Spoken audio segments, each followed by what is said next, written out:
the Secopad screen repair tape. This is the black version. It comes in gray and black, so depending on what color your screen is, you're going to want to make sure you match the color up here. This is 4 inches by 30 feet, so you're going to get a lot of screen repair in here. So I just cut this piece off right here. You see it just cuts really nice just with normal scissors. It cuts really easy.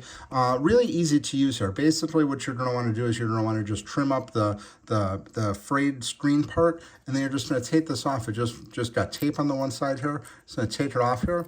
You can see it just has a nice adhesive on here. You're just going to put a small amount right on the covered area, and I put it with a blow dryer just to heat it up, get some nice, make sure it's adheses really nicely, and just works really well.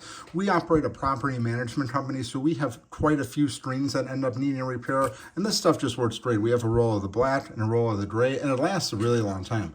Again, you did 30 feet on here, 4 inches, so this is going to cover a lot of broken screens. Now, just to be forewarned, if you have a large chair in the area, this is not going to be a great solution because you have to figure there is adhesive on here, so you're going to want to have as little adhesive as possible on the opening. So if this is a huge opening, it probably isn't the solution. This is going to be for if somebody like hits it on something with a small area. I don't know the exact size, but you definitely want to make sure it's a smaller cut or hole in the screen. But this, like, again, it works great. We've used it many a times, and it's a really easy fix. This way you don't have to take the screen off, you don't have to get it repaired, you don't have to have a service person come on. You could just take care of this yourself. Again, this is the screen repair tape, 4 inches by 30 inches. This is the black. It does come in gray. It's a really great product.